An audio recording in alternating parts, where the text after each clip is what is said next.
पहला स्कैम होता है 2018 के आसपास, जिसमें जेई की भर्ती, यूडीसी एलडीसी की भर्ती, पीडब्ल्यूडी डिपार्टमेंट से जुड़ी हुई भर्ती के लिए लोग अप्लाई करते हैं और इसमें बड़े पैमाने पर रिश्वत खाई जाती है। जो उस समय के मंत्री थे पीडब्ल्यूडी मिनिस्टर दीपक पॉस्कर, उनको मंत्रिमंडल से बर्खास्त किया जाता है, उनकी टिकट काटी जाती है कि भाई इन्होंने ये भ्रष्टाचार किया है, इन्होंने नौकरी देने के नाम पे, इसलिए हम इनको मंत्रिमंडल से भी बाहर कर रहे हैं और इनको चुनाव भी नहीं लड़ा रहे हैं। लेकिन मोदी वॉशिंग पाउडर में उनको धुल दिया जाता है और फिर लोकसभा चुनाव के पहले दीपक पॉस्कर को शामिल कर लिया जाता है पार्टी के अंदर फिर से दोबारा। जो ये स्कैम होता है, नौकरी के नाम पे रिश्वत का स्कैम जो होता है, इस समय इसके बारे में जो वहां के तत्कालीन राज्यपाल होते हैं सत्यपाल मलिक जी, उन्होंने मीडिया में स्टेटमेंट दिया कि प्रमोद सावंत मुख्यमंत्री की पत्नी जॉब स्कैम्स में शामिल है, नौकरी देने के नाम पे रिश्वत खाती है, भ्रष्टाचार करती है, पैसे मांगती है। प्रमोद सावंत ने दोबारा मुख्यमंत्री बनने के बाद जब स्टाफ सर्विस कमीशन की ओर से और इन्होंने Goa human resources development corporation की तरफ से कुछ कॉन्ट्रेक्चुअल जॉब्स के लिए एडवर्टीजमेंट किया, जिसमें 30,000 लोगों ने अप्लाई किया।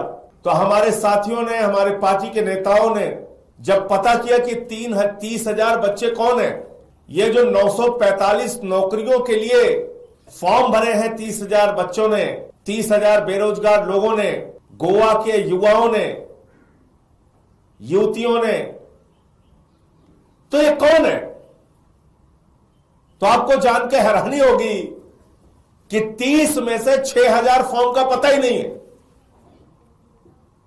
यह देश और दुनिया का एक अद्भुत स्कैम है जिसमें नौकरी के लिए अप्लाई करने वाले लड़के कौन हैं, लड़कियां कौन हैं, फॉर्म किसने भरा, उन फॉर्म्स का ही पता नहीं है। सीरियल नंबर 1 से लेकर 6,000 तक फॉर्म का पता ही नहीं। इसका मतलब ये 945 नौकरियां पहले से बिक चुकी हैं, इनके नाम पे रिश्वत खाई जा चुकी है, उन्हीं लोगों के नाम चढ़ा के नौकरियां देनी है। इसी बीच एक और मामला आया, बहुत ही गंभीर और संगीन मामला। यह मामला था, एक महिला है पूजा नायक, वो इस पूरे जॉब स्कैम में, इस पूरे नौकरियों के घोटाले में, नौकरी के नाम पे रिश्वत वाले घोटाले में उसकी एक भूमिका आई रिश्वत खाने और खिलाने की। वो मुख्यमंत्री से मुलाकात करती है, इसके रिकॉर्ड है, जानकारी है सबको। और उसके बाद वो रिश्वतखोरी के आरोप में गिरफ्तार हो जाती है हफ्ते भर बाद। और जब 1 सप्ताह के बाद गिरफ्तार हो जाती है, तब मुख्यमंत्री को लगता है तो छुप नहीं सकता मामला। तो मुख्यमंत्री महोदय कहते हैं, हां ये महिला मुझसे मिली तो थी, लेकिन मुझे रिश्वत देने की कोशिश कर रही थी। अरे तुम राज्य के मुख्यमंत्री हो कि घास छीलने का काम करते हो? एक महिला तुम्हारे पास आई, उसने रिश्वत देने की कोशिश की, उसकी अरेस्ट 1 हफ्ते बाद क्यों हो रही है? तुरंत उसकी गिरफ्तारी क्यों नहीं हुई? इसका मतलब नौकरी देने के नाम पे रिश्वत खाने के मामले में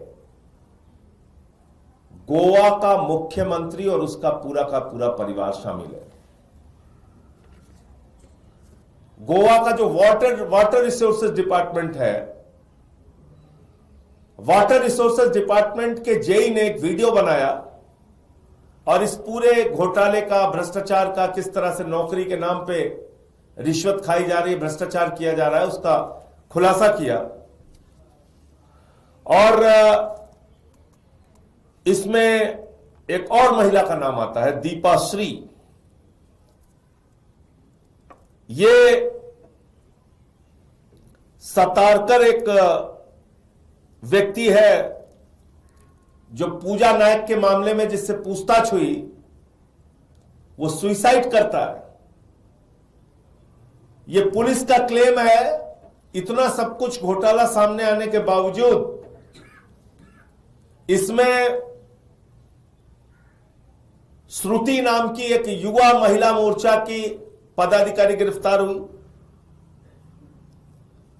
इसमें पराग रायकर नाम के ओबीसी मोर्चे के चेयरमैन की गिरफ्तारी हुई। इसमें मुख्यमंत्री की पत्नी का नाम आया और यह पूरा घोटाला एक एमएलए के ऑडियो से खुला। जो एमएलए पैसे के लेन देन की बात कर रहा है और उसके बाद ताज्जुब की बात यह है, आश्चर्यजनक बात यह है, बीजेपी के पदाधिकारियों का नाम आ गया, मुख्यमंत्री की पत्नी का नाम आ गया, मुख्यमंत्री जिससे मिलता है उस लड़की का नाम आ गया, एमएलए का नाम आ गया, सब कुछ हो गया। और 2014 से लेकर अब तक जॉब्स के नाम पे स्कैम चल रहा है। बावजूद इसके गोवा की पुलिस कह रही है इसमें कोई नेता, कोई पॉलिटिशियंस इन्वॉल्व नहीं है। यह अपने आप में कितनी हास्यास्पद बात है। इसलिए मैं दिल्ली की धरती से गोवा के युवकों को कहना चाहता हूं, गोवा की जनता को कहना चाहता हूं, आम आदमी पार्टी वो पार्टी है जो नौकरियां देने में यकीन रखती है। हमने दिल्ली में भी रोजगार दिया, हमने पंजाब में पक्की सरकारी नौकरियां दी। बहुत सारे लोग जो रेगुलराइज नहीं हुए थे उनको रेगुलराइज किया।